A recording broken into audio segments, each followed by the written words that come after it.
Bonjour à tous et bienvenue si vous êtes nouveau sur la chaîne. Abonnez-vous, laissez savoir ce que vous pensez de la vidéo dans les commentaires.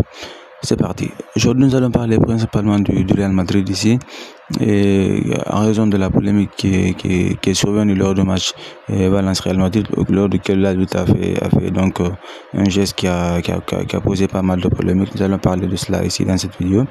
Justement, nous allons parler ici de le PSG ici et la relation qui est incroyablement tendue donc entre Luis Enrique et Kylian Mbappé. Nous allons finir par le Messi ici du côté de l'Inter Miami qui a réussi donc un début de saison exceptionnel avec son coéquipier ami Luis Suarez. Donc c'est parti. Du côté de Valence hier, il y a eu une énorme polémique qui a suscité pas mal de réactions de la part des acteurs de football. La vue de match qui a soufflé donc la fin de match contre toute attente, alors même que le Real Madrid avait une action de jeu très dangereuse qui a même mené sur un but. La vue de match a soufflé donc la fin de match au moment où le but était sur le point de rentrer.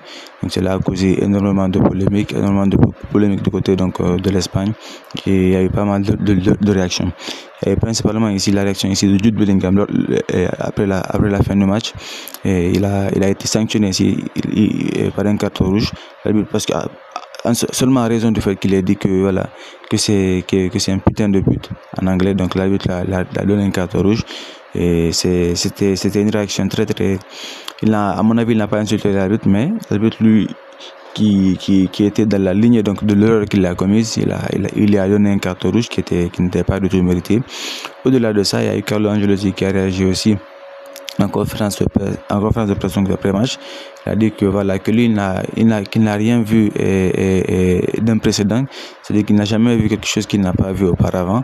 Donc lui c'est son seul regret ici, c'est le carton rouge qui a été donné à Jude Bellingham, et qui à son avis n'est pas mérité parce que Jude Bellingham n'a pas insulté l'arbitre, il a juste dit que c'était un putain de but. Donc c'était la réaction ici de Carlo Ancelotti. Au-delà de ça, il y a eu la réaction de Vinicius et de Tchouaméni ici qui réagissent dans les différents réseaux sociaux. Donc Tchouaméni dit que c'était très embarrassant, en faisant référence ici à la décision de l'arbitre ici de siffler à la fin du match avant, juste avant le but du Real Madrid. Et il y a Vinicius qui a réagi avec un émoticône qui fait référence ici donc au match. Au-delà de ça, il y a eu pas mal de réactions ici dans le monde du football, et c'est tout à fait compréhensible. Donc tout le monde condamne la réaction et la décision ici de l'arbitre qui n'est pas une décision qui va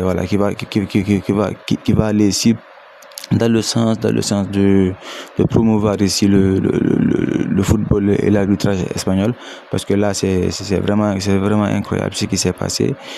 Personne n'arrive à comprendre le fait qu'il réussisse ici à souffler donc la fin du match alors qu'il y a une action de jeu très dangereuse qui mène même à un but. Donc, personne ne comprend cela, et je pense que sincèrement qu'il y aura des réactions ici de la part de la fédération espagnole, et que des sanctions vont tomber, parce que là si on regarde encore et qu'on revoit l'action, on comprend qu'il n'y a aucune raison que l'arbitre siffle la fin du match à ce moment précis là. Donc c'est vraiment incroyable, ce qui s'est passé du côté de Valence hier. Du côté du PSG ici, nous avons Kylian Mbappé ici qui était sorti donc lors du match face à Monaco à la mi-temps. Il a été sorti par son coach Luis Enrique. Donc alors que le PSG était sur un score de 0 but partout, dès qu'il est sorti, il est allé se changer et il est monté donc aux tribunes en parlant au téléphone. Donc on parle au téléphone, donc c'est après le match en conférence de presse, le match s'est soldé sur un score de 0 but partout. Donc en conférence de presse, donc Luis Enrique a réagi dans la ligne des directions qu'il a posées auparavant. Il dit que voilà qu'un joueur est intouchable et qu'il faut que le PSG s'habitue à jouer sans Kylian Mbappé, parce que cela va arriver tôt ou tard. Donc on se demande tous si ce n'est pas une sanction donc de la part du club, et parce qu'on sait tous qu'il va finalement rejoindre le Real Madrid à la fin de la saison, même s'il n'y a encore rien d'officiel. Mais voilà, tout converge pour se rejoindre le club d'ici à la fin de la saison. Donc c'est certainement donc une sanction de la part du club. Et décidé de la part du club pour le faire comprendre, voilà, leur mécontentement et pour ça non prolongation parce que on sait qu'il va partir libre de tout contrat, or que s'il il était parti sur un transfert normal, il aurait même au moins pu générer donc de l'argent pour le club ici et leur permettre donc au club de pouvoir donc faire d'autres recrutements, même si je sais que le club pourra le faire aussi et même sans recevoir donc ce montant de transfert là de la part de Mbappé. Donc la relation quand même semble complètement rompue entre les deux. Et la réaction de Kylian Mbappé donc lors de sa sortie en témoigne de cela. Donc je sais pas vraiment comment si le PSG va continuer à le mettre sur le banc et même en Ligue des Champions, parce que c'est là pour poser préjudice aux deux parties, notamment au PSG, parce que même ils ont certes une bonne équipe, mais quand même Mbappé sur le terrain ça peut toujours aider, il peut toujours donc faire marquer des buts, faire marquer ses coéquipiers, il peut toujours donc contribuer donc et permettre donc au club d'atteindre ses objectifs. Donc nous aurons donc notre élément de réponse ce mardi là, parce que le PSG doit jouer face à la Real Sociedad. Nous verrons bien comment les choses vont se passer de ce côté là.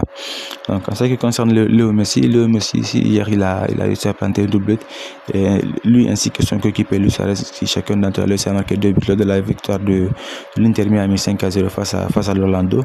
Donc ce match-là, ça rappelait ici le beau temps ici qui sont passés du côté de FC Barcelone et la belle complicité, la belle relation qu'ils avaient du côté de FC Barcelone. Donc c'est dommage de les voir tous maintenant du côté de l'Inter Miami, on sait qu'ils auraient pu maintenant être. Jusqu'à maintenant, oui, ils auraient pu être du côté de Barcelone et toujours faire les beaux jours donc de ce club. Mais malheureusement, le destin a décidé autrement, et les situations financières ainsi que les mauvaises décisions de l'ex-président du club, Bartomeu, donc voilà, a mené à ce qu'on vit là actuellement. Et c'est vraiment dommage. Bon, laissez savoir ce que vous pensez donc de ces différents sujets-là dans les commentaires et abonnez-vous à la prochaine.